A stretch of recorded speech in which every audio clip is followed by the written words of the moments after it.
Hi, everybody. My name is Natalie Yeadon, and I'm one of the co-owners and managing directors with Impetus Digital. For those of you who do not know what Impetus Digital is we're a company that has built some of the best-in-class asynchronous and synchronous virtual collaboration tools. And we work with a series of life science companies, be it pharmaceutical, medical device, biotech, and we help them to virtualize their traditional in-person meetings, be it advisory boards, investigator meetings, co-author groups.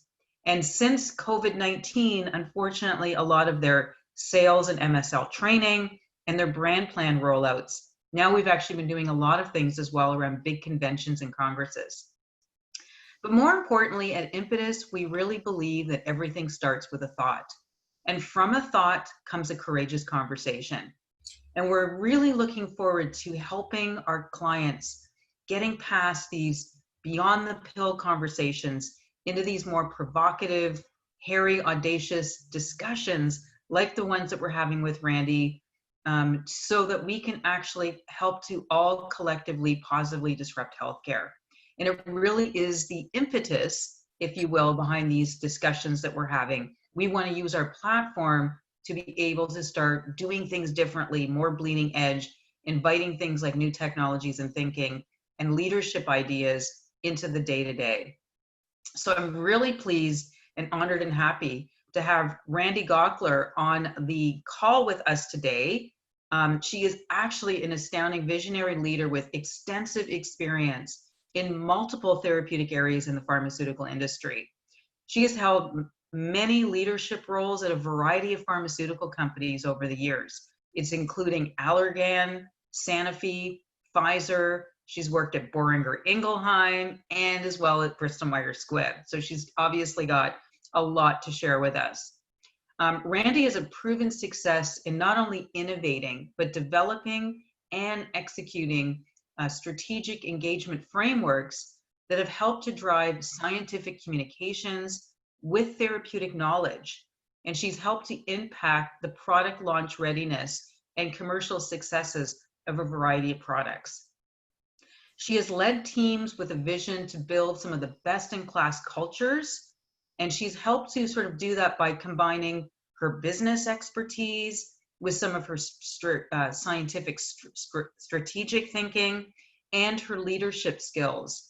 And with all of that, she's been able to deliver really impactful outcomes to the R&D departments, medical affairs, as well as to help commercial deem their goals and objectives. So really excited to have Randi with us today. Thank you so much for joining us.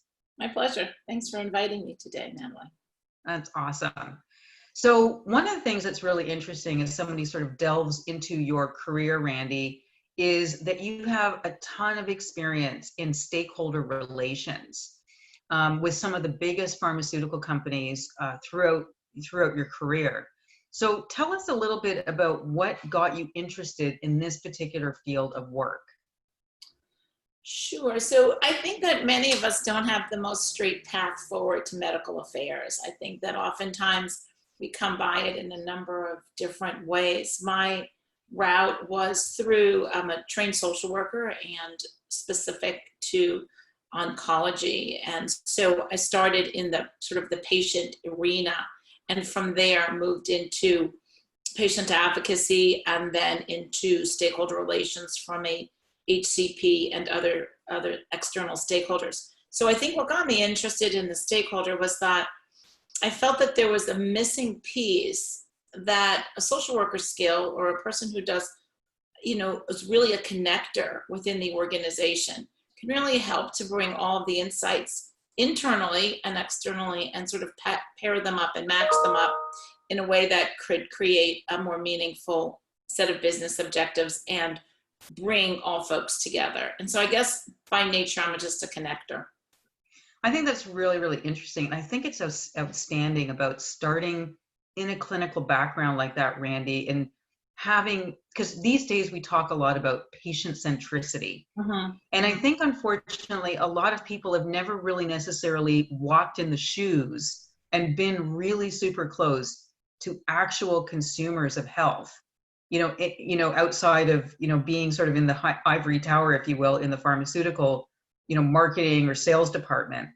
And so I think it really pays tribute the fact that you've really walked in the shoes. So when you say connector, what were some of those key lessons learned that you have found as you've tried to help your clients navigate through murky quagmires and difficult understandings of, how to get their treatments or to get their drugs or to get access to certain things? Tell us a little bit about what that connector does for those purposes. Sure. So there's a few things, and I speak to folks a lot, whether the size of the organization is large or small. That really almost doesn't matter whether you're an N of 1 or an N of 10. What's really important is that you generate from the work that you're doing with your external as well as internal stakeholders diversity of thought. If you don't bring the diversity of thought of the patient and the payer, or a C-suite executive, or a global physician or a community physician, if you don't bring that diversity of thought externally, and you don't bring the diversity of thought internally, R&D, ClinOps, medical affairs, commercial, HEOR, depending upon where it sits, if you don't start to bring all of those pieces together, you're really never going to get the richness of what you're trying to achieve. So that connector skill comes first and foremost in generating the diversity of thought. I think the other thing that's important once you've generated that diversity of thought is looking at your end goal. And your end goal as that connector, if you will, is always to establish those mutually beneficial partnerships. Those partnerships are critical to the success of not only the organization, but going back to the patient, to the care of the patient, because it's those stakeholders that really will take on the opportunities to look at new drugs or take on the opportunities to look at things in a different paradigm, and that will ultimately benefit the patient.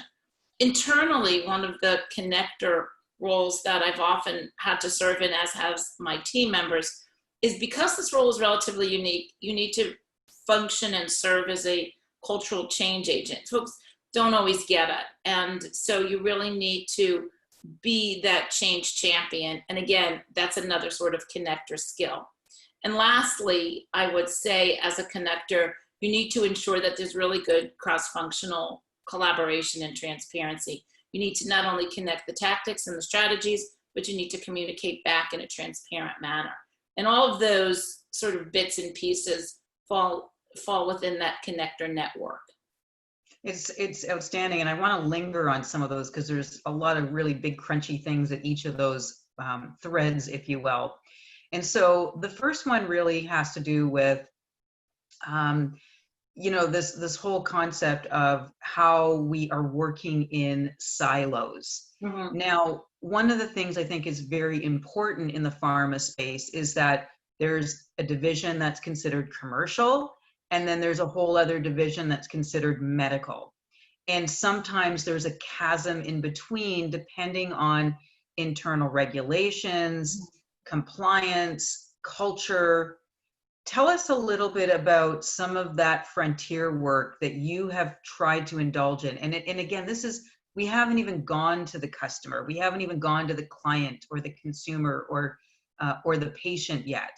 We're just dealing with these silos internally. Tell us a little bit about what those look like and why sometimes those silos are so difficult to break down. So there's a few pieces here. I think the first thing is that you have to have strong leadership support. If you don't have really strong leadership support, it goes back to being that cultural change agent. You really can't begin to break down those silos and make the change. So from the top, there has to be enough senior leadership support that says this is something that they are aligned to and believe is part of your long-term mission and vision. If you don't have that, it's a really hard uphill battle. If you can start to garner that even with one person, then the next really big piece is to start to look in terms of breaking down the silos. In the organizations that I've been in, people often fall to the sound bites of, well, this isn't compliant, right? And so it can be compliant. And so the next really big bucket of opportunity comes in working really closely with your compliance partners so that they can really understand what you're trying to achieve. Again, you would do that in a cross-functional manner with the right people in the room, including legal and compliance, to help you to do, to achieve that and to reach those, to start to pull down those barriers and sort of reach across the table, if you will. The one thing that I found that really helped when we frame out this compliance conversation is the discussion around understanding what your guardrails are and ensuring, if you're a team lead or if you're an N of one, that you follow those guardrails really carefully. And for me and the team, we've always stayed on the right side of the guardrails and stayed in a really safe space by focusing on the physician or the stakeholder and their expertise. And we did not work towards understanding what were some of the sales goals and the individual contributions of a physician, as an example, nor did we get involved in selecting a physician on the medical side for a clinical study or IST. We would provide nominations on both sides of the table, commercial and medical, but we stayed focused on what the expert could bring to the table that would ensure that the goals and objectives of the activity were met, and we pushed away those other issues and let those stay within the domain of the commercial and medical colleagues. That really helped and got us in a good place.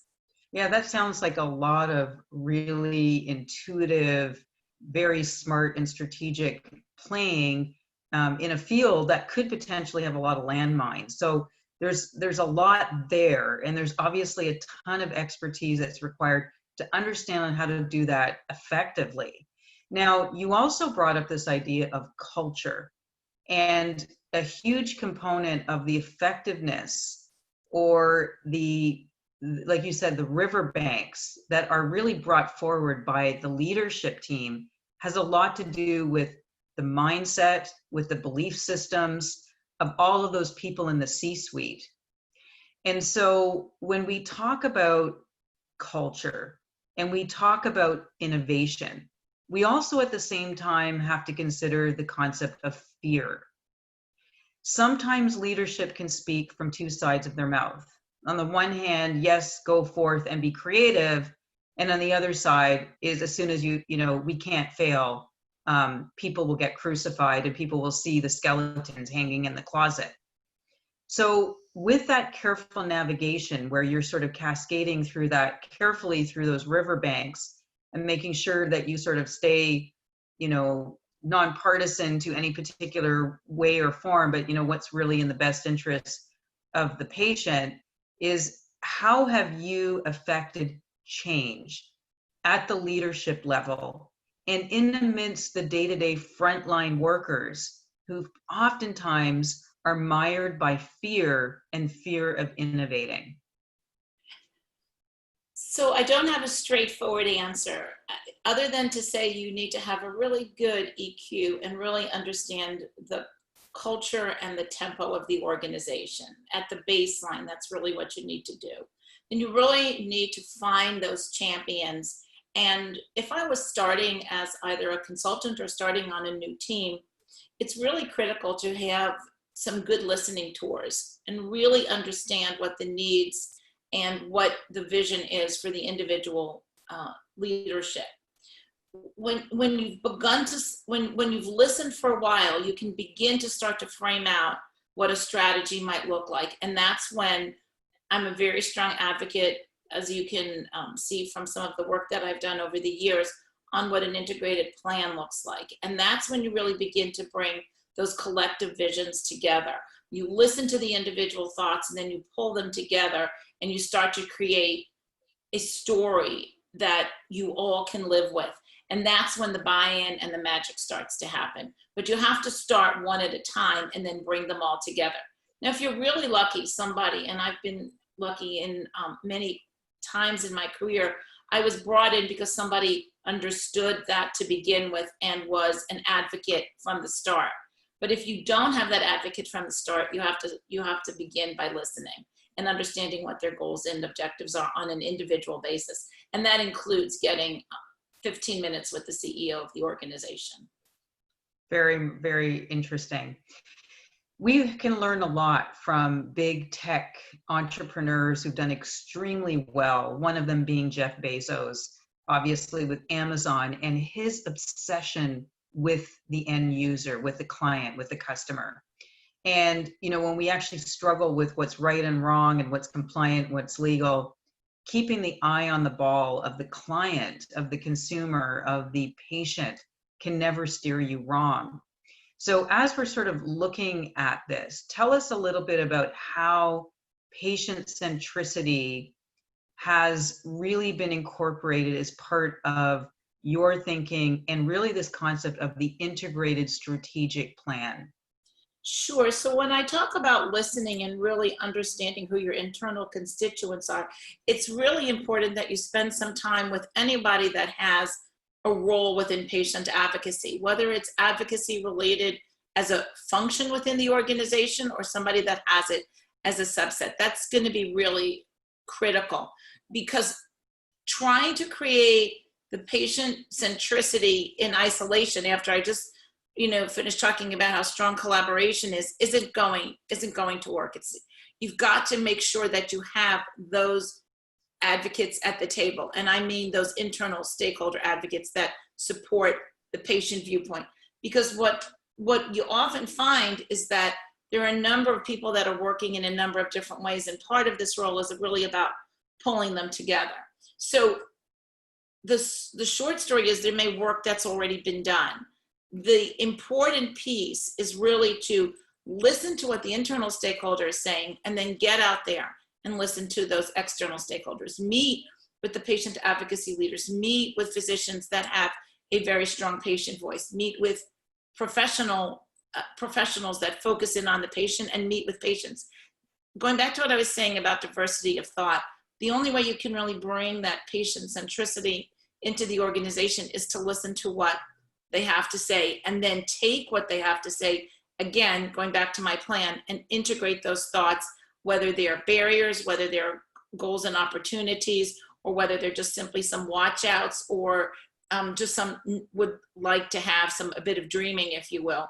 And you need to incorporate that into that plan. So then when you get everybody in the room together, that patient centricity is already baked into the opportunity. Very interesting. Another key thing that you and I spoke about when we first started chatting is a term that oftentimes gets knocked around, but has so much relevance, and it's such a prolific and eloquent concept when integrated effectively into these integrative systematic plans. And that is really around systems thinking or systems innovations. And so the idea around systems thinking, it's almost like integrative decision making. It's taking a holistic view at the bigger picture as opposed to the individual parts and trying to figure out each component. Tell us a little bit about how you have indulged in systems thinking and how that type of agile thinking has impacted some of those plans that you've worked on with the teams and the organizations you have participated in. So I guess I have two comments on that. I think the first one is, and this is sort of I believe a must-have in all the questions that you're asking me and in the work that I do. I think it's really important that you identify a few thought partners to help you. And those people within the organization, or even perhaps outside the organization, that really you can use as a sounding board. We often hear folks in terms of our career development talk about assembling the board of directors. That's not exactly what I'm talking about. I'm talking about a person that you trust and really believe and have good respect for, that you can have those conversations with. So I think that before I can even answer the systems question, I want to just make sure that people find those thought partners, because it's a very valuable tool to have within your toolkit within the organization. So now onto the specifics of the question. I think one of the things that's been a real systems thinking opportunity beyond the integrated plan, because that's just sort of the roadmap, if you will, is really trying to figure out what are those right IT and software related pieces. I'm going to focus in on that because I want to be really practical in some of the solutions that I can help the folks on listening and or watching the YouTube today. And you really need to figure out what your organization has the resources for and how you're going to create the right IT solutions. And there's a lot of wonderful solutions out there, but you've got to find a way in sort of the systems thinking to ensure that there's transparency, because what happens is, it goes back to our conversation about the silos, and when the lens is that I look at the work that we do every day, everybody is going to run out and create those engagements with those physicians. But if we don't know what's going on, when it comes down to the field, whether it's the commercial field or the field medical liaison, if they've had an engagement with the physician and they don't know about it, then it's really, it's very cumbersome and they trip over themselves. So whether the solutions are, and there's a lot of them out there, whether it's Viva or Monaco or System Analytics and all the tools that are H1, all the tools that are out there then, and vendors that I've worked with in the past, you need to really understand what your organization has the capacity for and the ability to work through those solutions. And if all else fails, a spreadsheet and a share room is some of the very basic ways that you can begin to create the systemic thinking and the systemic transparency between one engagement and another engagement. Because a lot of times, even in small organizations, because everybody's running so quickly, they don't take the time to share the information. So that's critically important. You can't advance the client. You can't be, as you asked the question before about Jeff Bezos and Amazon, you can't put yourself in the shoes of the customer unless you understand the whole customer experience. And you can't understand that unless you see all the interactions. And so that's really important. So I'm actually also just curious, just concretely, if somebody is listening to this and wanting to understand, I want to create a stakeholder plan, or I want to create one of these integrative communication plans. Sometimes these plans can sound very airy-fairy, especially to people in the field who are doing something concrete every day. They're out hitting the pavement. Well, not so much any like lately, but they're out doing the practical things. They're out slogging it out and, you know, doing the calls and all that sort of stuff. And then they look at individuals, you know, who are working on these integrated plans as being these airy-fairy, you know, ivory tower thinking, oh, well, I hope it just disappears somewhere and, you know, maybe somebody will forget about it one day. How do you bring, and we talked earlier about communication, how do we make these living, breathing plans? And is there a methodology to continually look at them, reframe them? Because we have oftentimes suffered in the pharmaceutical business of doing these brand plans annually, these strategic plans with these critical success factors. They kind of get put into folders and, you know, very unlikely to be looked at again until the next time you got to pull them off the virtual shelf. So how do you make these real and live for people? Sure. So one of the things I'll recommend is that if anybody wants to just check out my LinkedIn profile, I put in an infographic on the profile.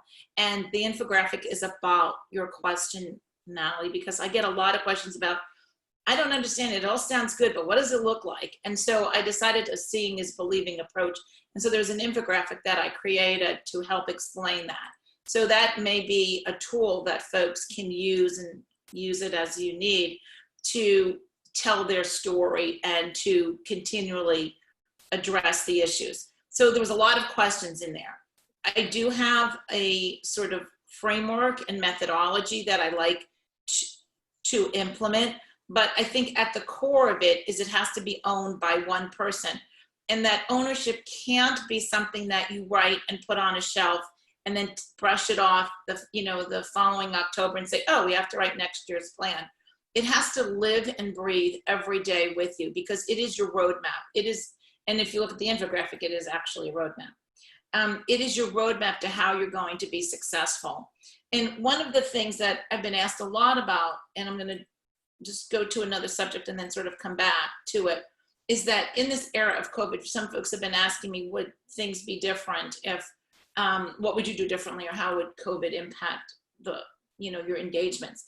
And I go back to saying that if you had a plan and everything wasn't transactional and there was a strategy behind it, then you would have a better idea of how you're going to continue the engagements with those physicians, as an example, because you'll know what you wanted to achieve with each one of them. But in the absence of a plan, what you land up with is a series of transactional engagements. Then COVID hits, and you just have a host of Zoom engagements that don't really drive towards a full strategy, when there were probably, if you sat down, a number of other things you can do with the plan in mind to help guide you as to other alternative strategies.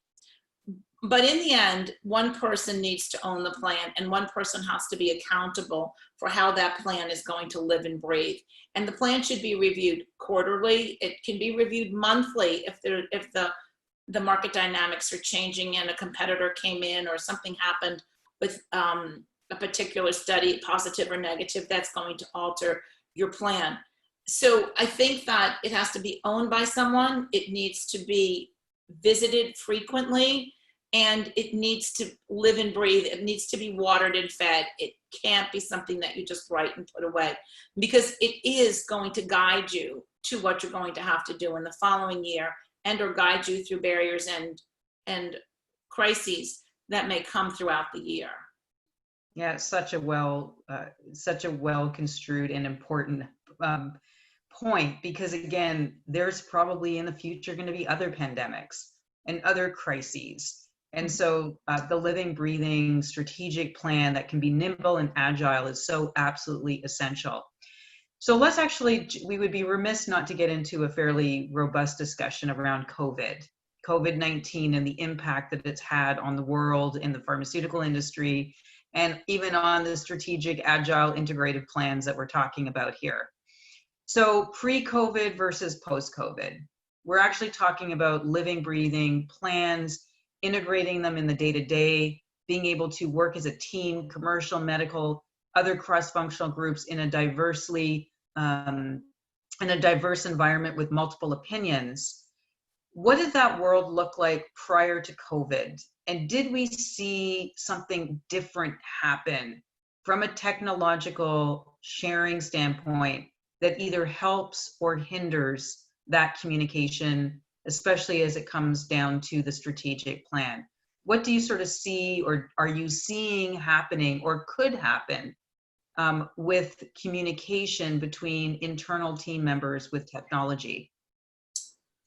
So look, I think you have to work harder at being far more transparent. I talked about that earlier, and whether that's going back to getting on the phone or information, a Zoom call, information in the share room, I think you have to be uber transparent, because again, now we're really, not only are we siloed, if you think about how the organizations are configured and the infrastructure, but now we're also isolated, right? So we don't have those hallway conversations. We don't have the chance to bump into somebody and say, hey, you know, I just met with Dr. So-and-so, and I really just wanted to catch you up. Do you mind if we just take a quick walking meeting, and I want to just give you an update on what's going on? You're missing those opportunities. So you have to create them by ensuring that there's good transparency between your internal colleagues and the engagements that are taking place externally. Externally, I would begin to sort of tease out, of course, it's always first and foremost in our minds, make sure everybody's doing well, right? We want to make sure that everybody's, safe when you're communicating with your external stakeholder. I also think that we're trying to move, it almost some days feels like through yogurt, right? It's really hard to keep pressing because there's so much uncertainty about when the world's going to re-engage. And so what I've asked my teams to do over the first few months of COVID prior to leaving Allergan was that I really wanted to talk to them and ask them a few key questions. And what we were thinking about is that, and I think this is really important, and it goes back to the plan. One, I think it's important to ask yourself, what in the plan are you going to sort of ramp up and accelerate? What were the things that you believe you can do that you were sort of going to go at a mild pace, but now you really believe they need to be ramped up? Two, what do you want to continue to do?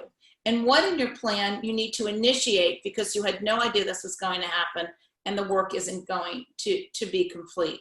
And what I challenge my team to begin to think about, what were some of the 4 or 5 key themes of the kinds of dialogues that they were going to have, say, at a Congress, and ask themselves questions about whether they can be reinvented. So if you're going to say, for example, and I'm getting super tactical, and so I'll just give a few examples, but we can tease them out if you think they're helpful.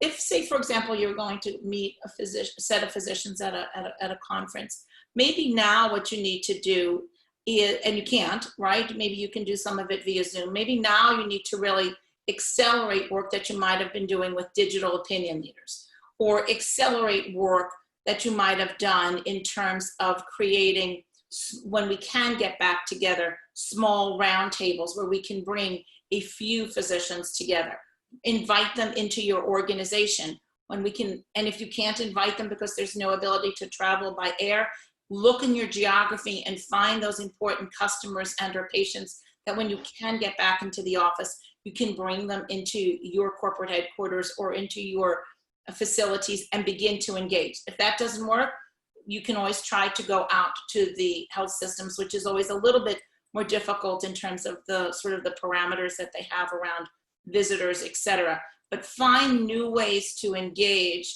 and move beyond that transactional opportunity. So you're talking about longitudinal, long-term touch points over time and building advocacy, relationship, authentic partnership. Do you see that technology will actually enable or disable that? What has your experience been with leveraging technology for ongoing engagements? You know, I was talking to somebody about that on Friday before the long weekend, and he gave a really good analogy. You can't expect, if you had a Word document, you can't expect it to write the book, right? The Word document won't write the book. It's the content, and it's the strategy behind the author that's going to take the words in your head and put them on the page, if you will. It's the same sort of thing when I look at technology, whether it's Zoom or Teams or any of the other sort of digital tools that are out there. I think it's not, in my mind, it's not the vehicle that's critical that needs to be re-challenged and can support or not support. It's what you're going to do with the content and how you're going to use it in a meaningful way. The technology is there because it's a help, but it's the tool. It's not the methodology to achieve engagement. That has to come from the content. And so I think tools are important, and I think that they're essential.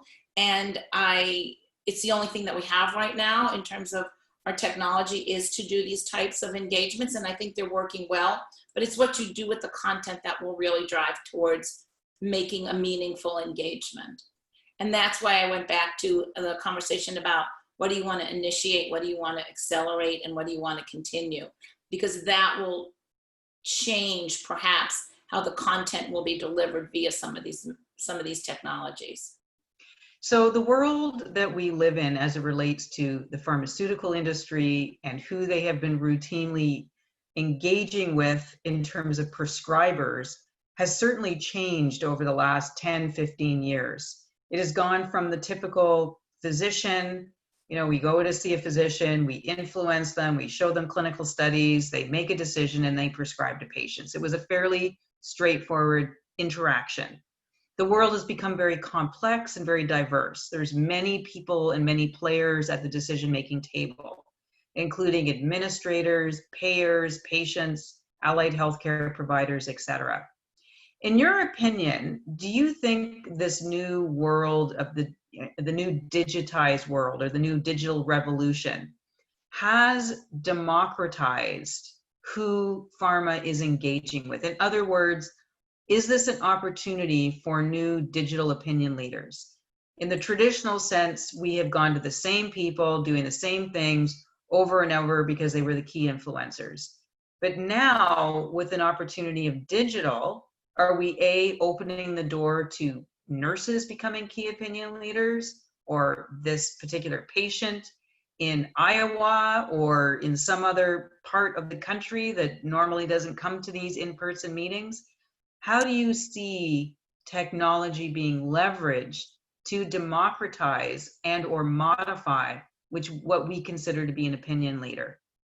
Sure. I think, I get asked that question, not so eloquently, Natalie, but I get asked that question often about the role of the digital opinion leader. And it's new work that I've just started to do and my team has just started to do, but I think that it is the answer. It is the answer to diversity of thought, diversity of information by geography, and diversity of community, things that we might not have ever been able to capture.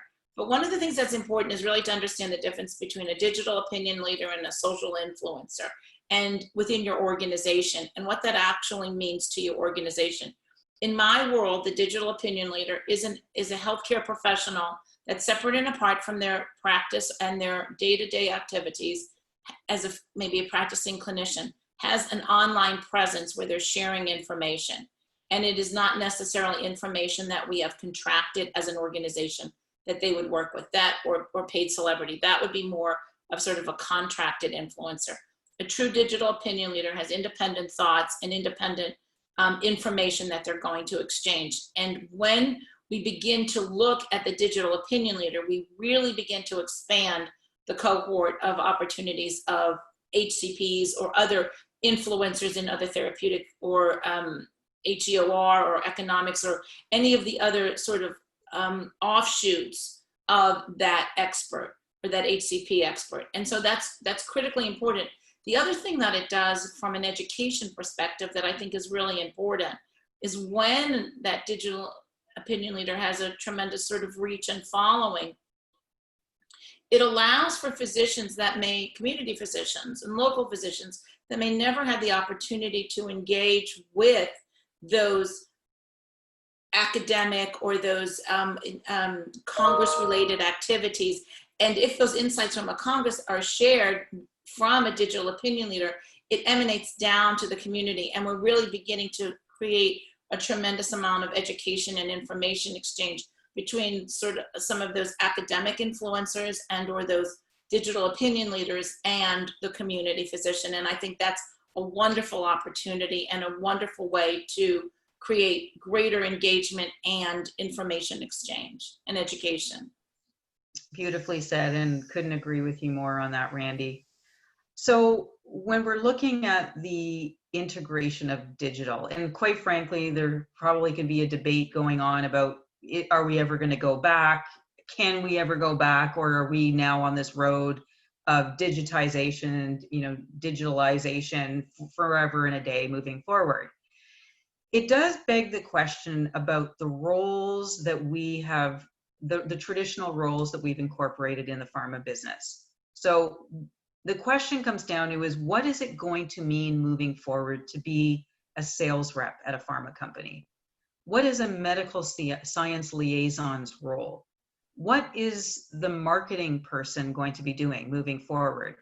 All of this under the light and the question of, now that you've gone digital and you're no longer cloistered or mired in the constraints associated with time differences or time zones or language barriers, you're now potentially global. Does this change the definition of positions, skill sets, and of really what a pharmaceutical company is, either as an affiliate or as a global team? Do we need to start this discourse and this conversation? So this is clearly my own opinion. I don't have enough data to really answer that question. I don't know that there's enough data out there yet. My hope would be that we would take the best of both worlds and blend them together. That it's not, I'm not an extremist in any way. I really believe in a collaborative and diverse set of decision making in order to come up with a solution. And so when you ask me that question, I would say that it has to be a combination of both. We have learned how to cope in this environment and in this world where digital engagements, digital opinion leaders, Zoom calls, as we were discussing before, or other video conferencing is become the norm. I don't believe that it'll ever replace a face-to-face engagement where you can really understand, and there's something very special about sitting down with a colleague and sharing a cup of coffee and having a conversation and really getting to know all the informality of the relationship that gets lost in sort of our digital engagements. And so I do believe that it will be a combination of the two. Again, I go back to have a strategy. If you know what you want to do, you'll really be able to understand when it's the right time to engage digitally and when it's the right time to engage in a face-to-face. And when you've got a full plan and you look at each one of your physicians and you know what you're going to do with them and how you're going to engage as an organization, you can begin to understand that there'll be a little bit of digital, and there's going to be a little bit of face-to-face. There'll be a little bit of advisory or group meetings, and you can really begin to strategize how and when you're going to use the right tools for that right engagement. I don't think it's going to be one or the other anymore. I think we're more comfortable now than we were in the past, and I think that will just make for greater diversity, greater opportunity, and a greater strategy for engagement. Yeah, absolutely. I love that. Yeah. It does make one wonder, as we're sort of, everything is tossed in this big salad of the new normal, whatever that looks like.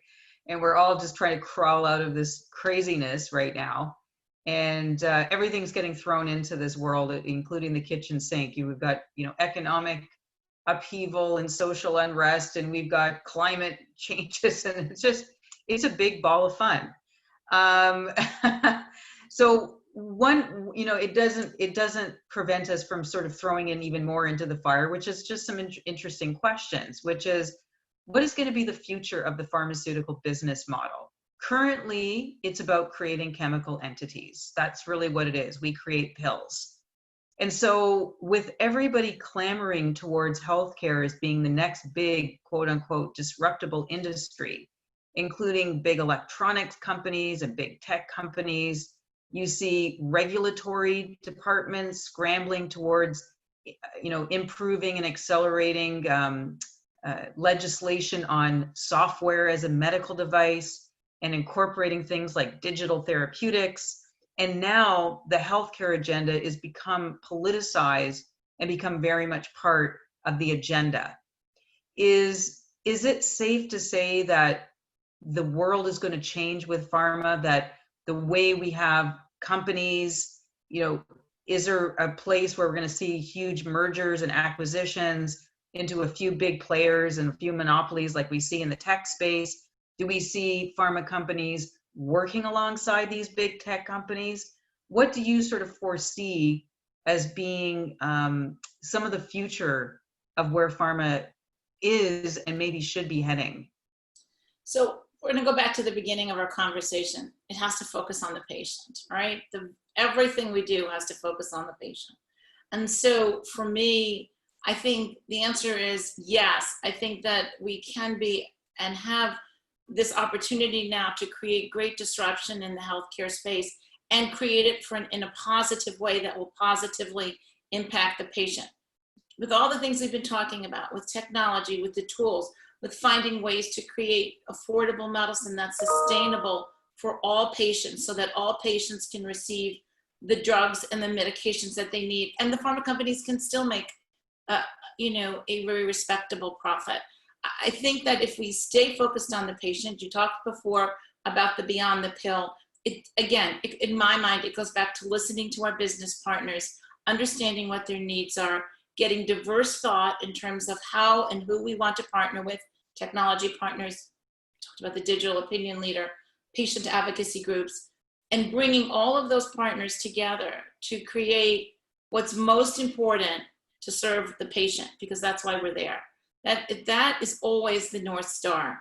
If the patient isn't at the front of our minds, then we've taken a wrong turn. And so for me, it would be using the patient as that North Star, that endpoint, to bring together all the right parties to deliver the best possible care to them. And that would be my wish for 2021 and beyond. I love that, Randy, and I so appreciate that that's the why and should be the why behind everything that's done. So absolutely eloquently said. With the patient being the central component, it starts to bring up a whole series of really interesting changes, modifications, opportunities. One of them being that I've heard recently is that pharma companies are now starting to really navigate if they can't get to see physicians because they can't go in and there's all kinds of stipulations, they're going to go straight to the patient. Direct to consumer marketing is going to have this huge upswing. What can be said, what shouldn't be said, and how patients are really going to become part of the discourse and the conversation and the development of programs. They're going to become the new key opinion leaders, digital thought leaders, the ones who are potentially going to also have a voice on clinical studies that are selected, picked, chosen. Maybe they're going to have access to global clinical trials as opposed to the ones that are just regionally available. Tell us a little bit about where you think the patient is going to play around clinical studies, entering their own data into data inputs, and having these direct conversations with pharma moving forward. So I believe, in what I just said, that the patient at the center and bringing together the right voices, which I talked earlier about having the right thought partners, having diversity of thought. I think that bringing that patient voice into everything that you do is critically important. One example was when we were at the Allergan, we had the patient as our number one focus, and that was our primary goal. And so one of the things that I've done, and this is a switch gears a little bit, but I think it's very practical, is that when I built my stakeholder relations team, and I had the luxury of building a team from the bottom up when I joined Allergan, I ensured that I put a patient advocate on my team so that they had another set of skills. When I hire folks, I really like to think of them as having a +1 superpower. And when I evaluate each one of the candidates to join my team, I think about what their +1 superpower is. And I would encourage everyone to think along similar lines in terms of whether it's a +1 superpower or whatever language you want to use, but ensure that the voice of the patient is on your team.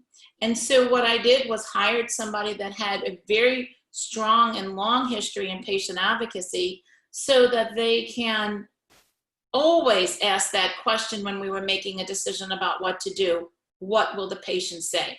It's not always possible to have a patient in the room or call a patient or have the engagement of the patient, but if you can bring the patient voice into your team, if there isn't such a person, then I think it's important to work through even HR and and your own personal network to find the person that has passion for the patient and ensure that that person has a voice. Again, I go back to that cross-functional team, to have that opportunity to bring the voice of the patient into every decision that we make within the organization.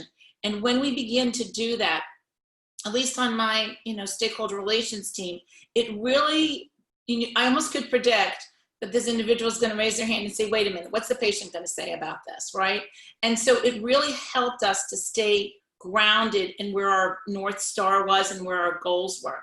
And so I may not have answered the question on the largest scale, but I wanted to be very practical in my response and talk about ensuring that for the folks that are listening to this today, that they bring that patient voice in everything that they do. And that's where it starts. And then it can build to some of those larger questions that you were asking. But I think we need to start with some very practical solutions. We're heading into a world where we're of artificial general intelligence. Lots of people talk about it from a very dystopian view.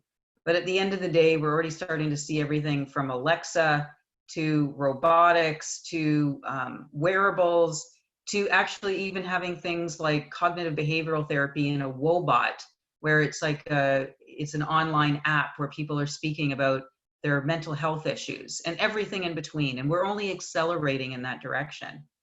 So with all of that comes the responsibility of data privacy, and security, and what it means to do data sharing or owning, what it means to do data mining, how people are leveraging data lakes, and eventually the question of what is going to be the role of physicians. Will they eventually become very high paid data scientists, and who's going to be doing the analyses? But underlying all of this comes down to data. Do you have any thoughts on where we are going with that whole discussion? And is data security, even as a concept, going to be something that will meld and mold over time as well? Again, I'm going to be really practical in my answers. So when I think about data and data in the world that I work in, the data that we get a lot and that we focus a tremendous amount on is information about cohorts of physicians and what their expertise is and what their areas of interest are. And I think that whether we're mining, using artificial intelligence to mine, to achieve that information through scouring through publications and conference abstracts and or scouring through historical pieces of data to see how physicians have changed over time. All of those opportunities bring a richness to identifying, in my world, physicians that are very capable of helping us to achieve our goals. And without the use of that data and without the use of those analytics, I think that the richness and the diversity of the stakeholders that we would have would be very limited. And so it's a huge opportunity. I think that relying on the experts that are most versed and can really guide us through those decisions and those criteria to help us to create not only the identification, but to sort of boil the ocean, if you will, are really, again, critical business partners, critical thought partners. And for us, we've used the data to help us to identify physicians that we might not have otherwise had the chance to engage with, either by geography or by diversity of their expertise that we hadn't considered. And the data gives us the opportunities to build a very robust cohort of experts. I love how you spun that in such a positive way, because oftentimes what you hear lately is about, the algorithm bias and how we're not, but I love the fact that really these algorithms and these data analytics have actually provided invention and exposure of people that you would have never spoken to before. So I absolutely love that. So Randi, we're kind of coming to the top of the hour. What is next for you? You've done so much in your career. You have explored so many things, both in the practical, strategic planning. You've straddled both commercial and medical. You obviously are a huge connector, and now exploring this world of digital. What is the next area of exploration for you? Spreading it around. I think that there are very few companies who have done this well. There are very few companies that do it at all. And what I'd really like to see is more structure and process and strategy around how we engage with our most important stakeholders. And the more folks that I can talk to about the importance of this to drive towards their individual business goals, I think the better the work will be and the better the care to the patient will be. So for me, it's about the next few years, staying the course and continuing to build and explore the work that I've been doing and share it with more people so that more companies can serve more stakeholders and benefit more patients. Absolutely. It sounds wonderful. And for those of you who are listening, we will be leaving a link to Randi's LinkedIn profile so that you could check that out, how to contact her, as well as the infographic that she's sharing on her profile that really speaks to the way to do effective stakeholder mapping and stakeholder management. And so she's got that as an infographic on her LinkedIn profile. So do invite you to go and check that out. And so for those of you who are also interested in these provocative discussions, these big, hairy, audacious, courageous conversations, this is exactly what we do at Impetus. We have built some of the best-in-class asynchronous and synchronous virtual collaboration tools so that you can actually connect with these thought leaders across the globe, payers, patients, physicians, allied healthcare providers. So you can discuss not only is what's going on with your brand, but what's going to happen in the future. What does the new digital economy look like? How are we going to have access to all? And how are we going to get past the digital divide? This and many more topics are all available for a series of touch points that you can create over time. So thank you to all of you for attending today. We look forward to getting your comments. Randi, it has been an absolute pleasure. Thank you for sharing your expertise with us today. Thank you. And Thank you for inviting me. It was a fun hour with you, Natalie. Really appreciate it. absolutely. Wishing everybody a wonderful day ahead. Take care.